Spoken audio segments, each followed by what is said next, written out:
Hello friends, ఈరోజు ఈ వీడియోలో నీట్ యూజీ 2025 ఎగ్జామ్కి అపీర్ అయిన స్టూడెంట్స్ ఈఎస్ఐసి కోటా కలిగి ఉండి ఈ కోటాలో MBBS, BDS and BSc nursing admission పొందాలి అంటే ప్రతి స్టూడెంట్ కూడా ఆల్ ఇండియా కోటా కౌన్సిలింగ్ ద్వారా మాత్రమే ఈఎస్ఐసి కోటాలో సీటు పొందే అవకాశం ఉంటుంది. ఈ ఆల్ ఇండియా కోటా కౌన్సిలింగ్ని కండక్ట్ చేసేది medical counselling committee, MCC. So ఈ ఆల్ ఇండియా కోటా కౌన్సిలింగ్లో పార్టిసిపేట్ చేయాలి అంటే ఈఎస్ఐసి కోటా కలిగిన స్టూడెంట్స్ వార్డ్ ఆఫ్ ఐపీ సర్టిఫికెట్కి అప్లై చేసుకోవాలి. ఈ వార్డ్ ఆఫ్ ఐపీ సర్టిఫికెట్కి అప్లై చేయడానికి ఆల్రెడీ నోటిఫికేషన్ రిలీజ్ అయింది. నేను ఇంతకుముందు ఒక వీడియో కూడా చేశాను.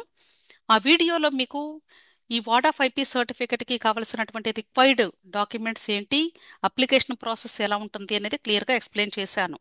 ఈరోజు ఈ వీడియోలో ఈ వార్డ్ ఆఫ్ ఐపీ సర్టిఫికెట్కి ఎలా అప్లై చేసుకోవాలి, అసలు ఈఎస్ఐసి కోటాకి ఎలిజిబిలిటీ క్రైటీరియా ఏంటి, వీటి గురించి మీకు ఎక్స్ప్లెయిన్ చేస్తాను. ఫస్ట్ ఎలిజిబిలిటీ క్రైటీరియా డీటెయిల్స్ చూద్దాము.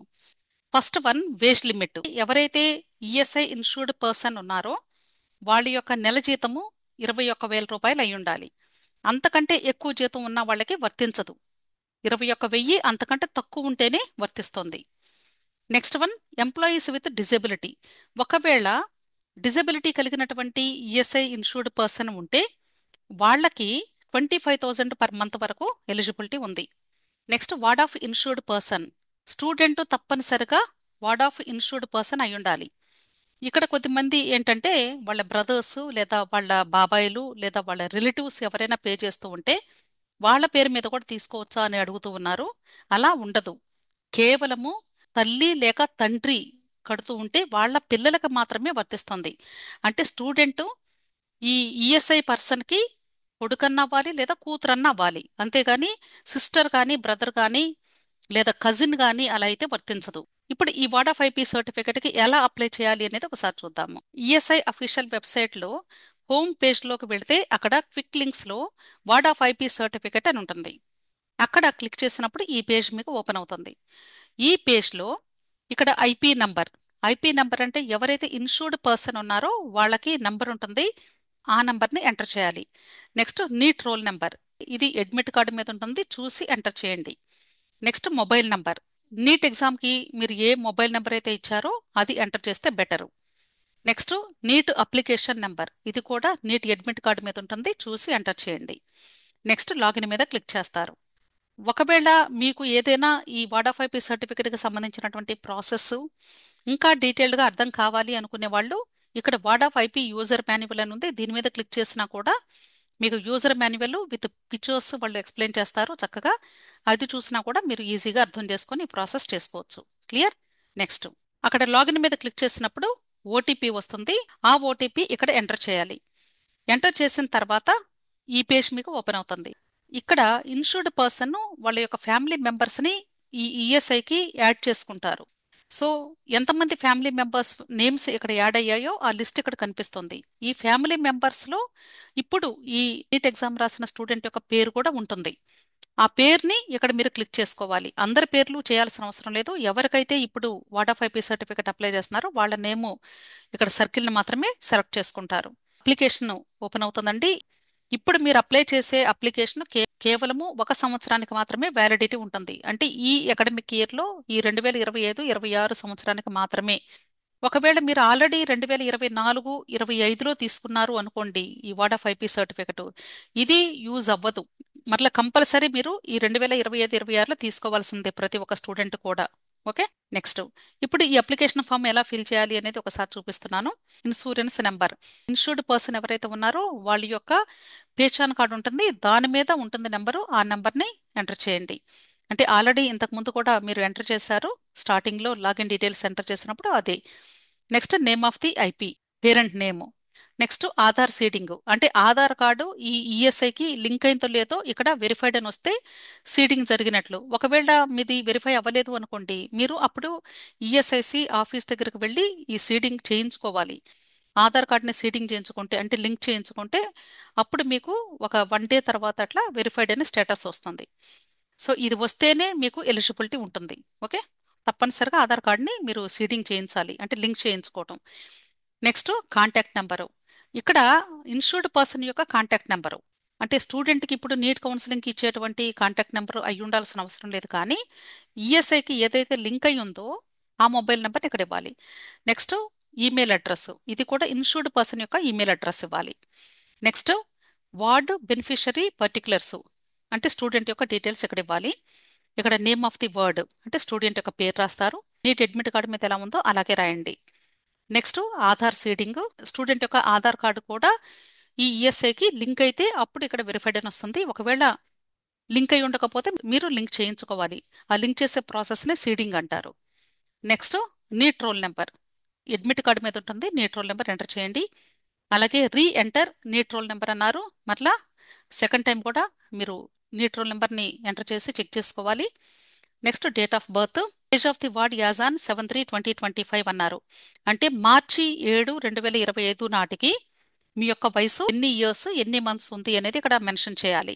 ఒకవేళ బాయ్స్ అనుకోండి, మీరు ఈఎస్ఐసి కోటా ద్వారా అప్లై చేస్తుంది, వాళ్ళకైతే 21 ఇయర్స్ ఏజ్ లిమిట్ ఉంది. అంటే మార్చి 7/2025 నాటికి పూర్తయి ఉండాలి. అంతకంటే తక్కువ ఉన్నా పర్లేదు, కానీ అంతకంటే ఎక్కువ ఉంటే ఎలిజిబుల్ కాదు. Next gender, male or female. Next contact number, ఇక్కడ కాంటాక్ట్ నెంబరు అంటే ఆల్రెడీ పేరెంట్స్ ఉంటే అదే ఇచ్చుకోవచ్చు, ప్రాబ్లం లేదు. నెక్స్ట్ ఈమెయిల్ అడ్రస్, ఇది స్టూడెంట్ది లేదా పేరెంట్ది, ఇక్కడ ఈ రెండు ఇచ్చారు కదా, ఇవే ఇక్కడ ఇచ్చినా పర్లేదు, నో ప్రాబ్లం. ఓకే, అదే పేజ్లో మీకు రైట్ సైడ్ స్టూడెంట్ యొక్క ఫోటోని అప్లోడ్ చేయమని ఉంటుంది. ఇక్కడ మ్యాక్సిమం 50 KB వరకు సైజ్ ఉండొచ్చు, మినిమం 5 KB ఉండాలి. ఓకే, సో స్టూడెంట్ యొక్క ఫోటోని మీరు చూస్ ఫైల్ మీద క్లిక్ చేసి సెలెక్ట్ చేసుకొని ఆ తర్వాత అప్లోడ్ అంటారు. ఈ ఫోటో కానీ ప్రాపర్గా ఉంటే అప్పుడు ఆ ఫోటో ఇక్కడ మీకు డిస్ప్లే అవుతుంది, స్టూడెంట్ యొక్క ఫోటో. అలాగే ఇక్కడ ఐపీ అంటే ఎవరైతే ఇన్సూర్డ్ పర్సన్ ఉన్నారో అంటే పేరెంట్ ఉన్నారో వాళ్ళ యొక్క ఫోటో ఇక్కడ మీరు చూడొచ్చు, నేమ్స్ కూడా ఇచ్చారు. సో ఇన్సూర్డ్ పర్సన్ యొక్క ఫోటో అంటే పేరెంట్ యొక్క ఫోటో. సో చూస్ ఫైల్ మీద నెక్స్ట్ అప్లోడ్ అన్నప్పుడు ఇక్కడ డిస్ప్లే అవుతుంది. క్లియర్? నెక్స్ట్ అదే పేజ్లో ఇక్కడ కొన్ని డాక్యుమెంట్స్ కూడా మీరు అప్లోడ్ చేయాలి. ఫస్ట్ వన్ వచ్చేసి neat admit card. Neat admit card దాని యొక్క సైజు మ్యాక్సిమం 200 కిలోబైట్స్ వరకు ఉండొచ్చు, మినిమం 10 కిలోబైట్స్ ఉండాలి. ఇది జేపీజీ ఫార్మాట్ లేదా పిఎన్జి, జేపెగ్ లేదా ఎంఎస్ వర్డ్, పీడిఎఫ్ ఎలాగైనా మీరు అప్లోడ్ చేయొచ్చు, ప్రాబ్లం ఏమి లేదు. ఇది చేసేటప్పుడు దీని ఆపోజిట్లోనే ఇక్కడ చూస్ ఫైల్ అని ఉంటుంది, ఇది క్లిక్ చేసి మీరు ఈ నీట్ అడ్మిట్ కార్డ్ని సెలెక్ట్ చేసుకుంటారు మీ సిస్టంలో. ఆ తర్వాత అప్లోడ్ అంటారు.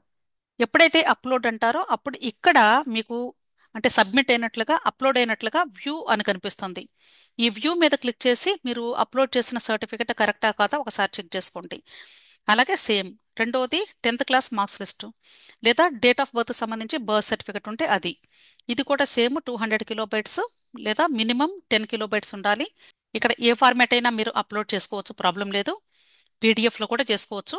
సో చూస్ ఫైల్ మీద క్లిక్ చేస్తారు, అప్లోడ్ అంటారు, నెక్స్ట్ సేమ్ వ్యూ అని కనిపిస్తుంది. థర్డ్ వన్ వచ్చేసి ఒకవేళ అప్లై చేస్తుంది ఫీమేల్ క్యాండిడేట్ అయితే ఖచ్చితంగా ఎఫిడవిట్ 4ని మీరు అప్లోడ్ చేయాలి. ఎఫిడవిట్ 4 మీకు ఈఎస్ఐసి అఫీషియల్ వెబ్సైట్లో అడ్మిషన్స్ ట్యాబ్ మీద క్లిక్ చేసినప్పుడు అక్కడ నంబర్ ఆఫ్ నోటిఫికేషన్స్ ఉన్నాయి, దానిలో మీకు ఎఫిడవిట్ 4 అవైలబుల్గా ఉంది. నేను ఇంతకుముందు వీడియోలో మీకు చూపించాను. ఇంకా ఎవరికైనా తెలియకపోతే ఆ వీడియో ఒకసారి చూడండి, మీకు క్లియర్గా అర్థమవుతుంది. ఆ ఎఫిడవిట్ 4ని మీరు ఒక 100 రూపీస్ స్టాంప్ పేపర్ మీద లేదా అంటే దాని మీద మెన్షన్ చేయలేదు, నేనైతే మ్యాక్సిమం అమౌంటే చెప్తాను ఇప్పుడు. లేదు ఆల్రెడీ మీరు ప్రిపేర్ చేసుకొని ఉంటే 20 రూపీస్ స్టాంప్ పేపర్ కానీ ఏదైనా అదైనా పర్లేదు, నో ప్రాబ్లం. ఆ స్టాంప్ పేపర్ మీద మీరు ఆ ఎఫిడవిట్ 4 డేటానంతా కూడా టైప్ చేయించి దానిలో ఉన్న డీటెయిల్స్ అన్ని కూడా ఫిల్ చేసి అక్కడ నోటరీ చేపించాలి, లాయర్తో నోటరీ చేపించి అప్పుడు ఇక్కడ చూస్ ఫైల్ మీద క్లిక్ చేసి అప్లోడ్ చేయాలి. సేమ్ ఇక్కడ కూడా వ్యూ అని కనిపిస్తుంది, చెక్ చేసుకోండి. అలాగే ఎఫిడవిట్ 5 ఇక్కడ అప్లోడ్ చేయాలి. ఎఫిడవిట్ 5 అనేది ఎవరైతే ఇన్సూర్డ్ పర్సన్ ఉన్నారో అంటే ఇన్సూర్డ్ పర్సన్ మేల్ ఫీమేల్ అనేది కాదండి, కేవలము స్టూడెంట్ ఫీమేల్ అయితే అప్పుడు ఈ రెండు మీరు అప్లోడ్ చేయాలి. ఒకవేళ స్టూడెంట్ మేల్ అనుకోండి అప్పుడు ఇవి అక్కర్లేదు. ఇప్పుడు ఈ ఎఫిడవిట్ని ఎలా మీరు ప్రిపేర్ చేసుకోవాలి అనేది కూడా ఒకసారి చూపిస్తాను. మీరు డౌన్లోడ్ చేసుకున్నప్పుడు ఎనక్షర్ 4 అని ఉంటుంది. ఇక్కడ మీరు ఫిల్ చేసే డేటా అంతా కూడా స్టూడెంట్కి సంబంధించినటువంటి డేటా. ఇక్కడ బై ఫీమేల్ క్యాండిడేట్ ఓన్లీ అన్నారు, ఓన్లీ ఫీమేల్ క్యాండిడేట్స్కి మాత్రమే ఇది.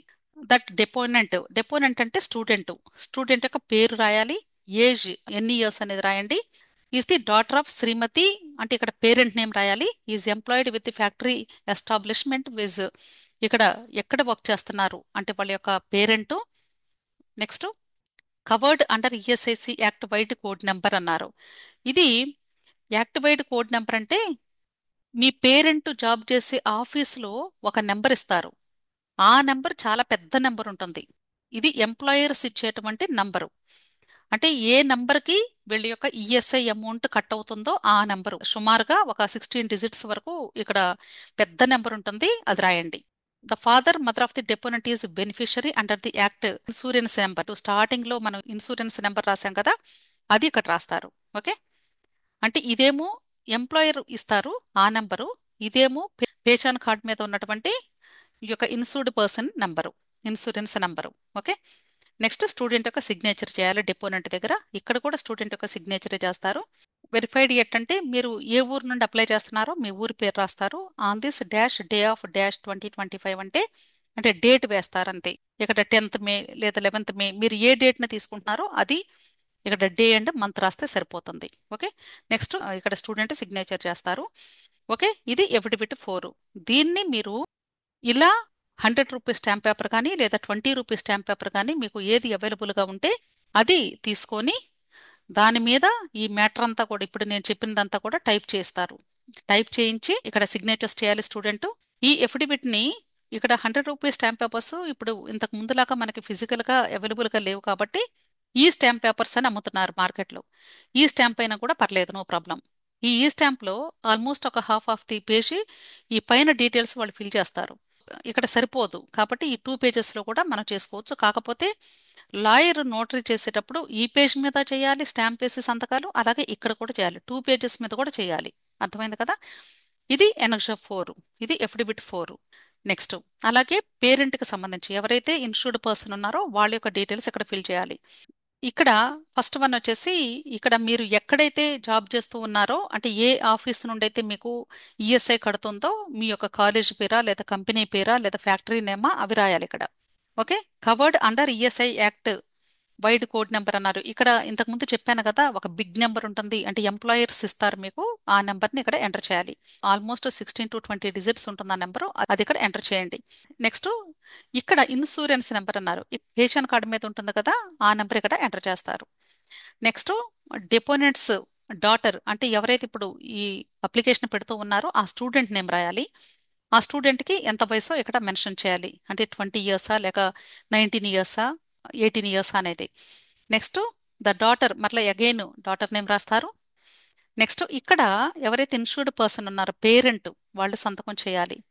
ఓకే, అలాగే సేమ్ ఇక్కడ కూడా ఈ అప్లికేషన్ పెడుతుంది ఏ ఊరు నుండో ఆ ఊరి పేరు రాస్తారు. అలాగే జస్ట్ డేట్ వేస్తారు 10th మే అని. నెక్స్ట్ ఇక్కడ ఎలా సంతకం చేశారో అలాగే ఇన్సూర్డ్ పర్సన్ అంటే పేరెంట్ సంతకం చేయాలి, సేమ్ నోటరీ చేపించాలి. ఓకే, సో అదంతా కూడా ఎలా చేపించాలి అనేది ప్రాసెస్ ఇక్కడ చూపిస్తున్నాను. ఆ ఎఫిడవిట్ 5ని ఇట్లా ఈ స్టాంప్ పేపర్ తీసుకొని 100 రూపీస్ కానీ లేదా 20 రూపీస్ కానీ ఏది మీకు అవైలబుల్గా ఉంటుంది ఇలా 2 పేజెస్ వస్తుంది డేటా. ఈ 2 పేజెస్లో కూడా లాయర్తో నోటరీ చేపించాలి. ఈ ఎనక్షర్ 4 and 5ని వీటిని మీరు ఇందాక డాక్యుమెంట్స్ అప్లోడ్ చేసేటప్పుడు ఈ ప్రాసెస్ అంతా చేసిన తర్వాత అప్లోడ్ చేయాలి. అర్థమైంది కదా. సో ఈ ఈఎస్ఐ వాడా 5P సర్టిఫికెట్కి మీరు అప్లై చేసుకోవడానికి లాస్ట్ డేటు మే 18వ తారీఖు అర్ధరాత్రి 11:59 వరకు మీకు అవకాశం ఉంది. మీకు అప్లై చేసుకున్న వెంటనే జస్ట్ విత్ ఇన్ ఫ్యూ డేస్లో మీకు వాడా 5P సర్టిఫికెట్ డౌన్లోడ్ చేసుకోమని మీకు స్టేటస్ వస్తుంది. అంటే స్టేటస్ని చెక్ చేసుకుంటూ ఉండాలి లాగిన్ అయ్యి. మీకు అక్కడ వెరిఫైడ్ అని వాళ్ళు వాడా 5P సర్టిఫికేట్ డౌన్లోడ్ చేసుకోమంటే దాన్ని డౌన్లోడ్ చేసుకోవాలి. డౌన్లోడ్ చేసుకోవడానికి లాస్ట్ డేటు 21st మే ఇచ్చారు, అంటే ఈ డేట్లోగా అందరికీ కూడా ఇష్యూ చేస్తారు. క్లియర్. సో ఇలా మీరు వాడా 5P సర్టిఫికేట్కి అప్లై చేసుకోండి. మీరు ఇక్కడ అప్లై చేశారు అంటే ఆటోమేటిక్గా ఈ డేటా అంతా కూడా ఆల్ ఇండియా కోటా కౌన్సిలింగ్ వాళ్ళకి ఈఎస్ఐ వాళ్ళే పంపిస్తారు. కాబట్టి మీరేమీ అక్కడ మరలా అప్లై చేసుకోవాల్సిన అవసరం లేదు. కానీ మీరు ఆల్ ఇండియా కోటా కౌన్సిలింగ్లో పార్టిసిపేట్ చేసినప్పుడు నీట్ స్కోర్ని బేస్ చేసుకొని ఎవరికైతే క్వాలిఫైయింగ్ స్కోర్ ఉంటుందో ఆ స్టూడెంట్స్ మీరు ఆల్ ఇండియా కోటా కౌన్సిలింగ్లో అప్లికేషన్ పెట్టేటప్పుడు ఈఎస్ఐ కేటగిరీలో కూడా మీరు అప్లై చేసుకుంటున్నారా అని అక్కడ అడుగుతుంది ఆప్షన్. అక్కడ మీరు ఈఎస్ఐని సెలెక్ట్ చేసుకోవాలి. అప్పుడు మాత్రమే ఇప్పుడు మీరు తీసుకున్న వాడా 5P సర్టిఫికెట్ ఈఎస్ఐసి కోటాలో సీట్ అలాట్మెంట్ పొందడానికి హెల్ప్ అవుతుంది. ఒకవేళ మీరు ఆల్ ఇండియా కోటా కౌన్సిలింగ్లో ఈఎస్ఐసిని అసలు సెలెక్ట్ చేసుకోలేదు అనుకోండి, సపోజ్ ఎంటీగా పెట్టేశారు, అప్పుడు ఈఎస్ఐసి కోటాలో మీకు సీటు అలాట్ అవ్వదు. జనరల్గా అంటే అందరూ నాన్ ఈఎస్ఐసి కోటా వాళ్ళు ఎవరైతే ఉన్నారో ఆ కేటగిరీలో మాత్రమే మీకు సీట్ అలాట్మెంట్ ఇస్తారు. అర్థమైంది కదా? సో దయచేసి ఈ విషయాలు గుర్తుంచుకోండి. ఫస్ట్ ఇప్పుడు వార్డ్ ఆఫ్ ఐపీ సర్టిఫికేట్కి అప్లై చేసుకోండి. ఆల్ ది బెస్ట్ అండి. మీరు ఏదైనా మీకు డౌట్స్ ఉంటే దయచేసి టెలిగ్రామ్ గ్రూప్ ఉంది, టెలిగ్రామ్ గ్రూప్ లింక్ నేను వీడియో క్రింద డిస్క్రిప్షన్లో ఇస్తూ ఉన్నాను. ఆ లింక్లో మీరు జాయిన్ అయ్యి మీ యొక్క డౌట్స్ని క్లారిఫై చేసుకోండి. వీడియో నచ్చితే లైక్ చేయండి, మీ ఫ్రెండ్స్ కూడా షేర్ చేయండి, అలాగే నా ఛానల్ని తప్పకుండా సబ్స్క్రైబ్ చేసుకోండి. Thank you.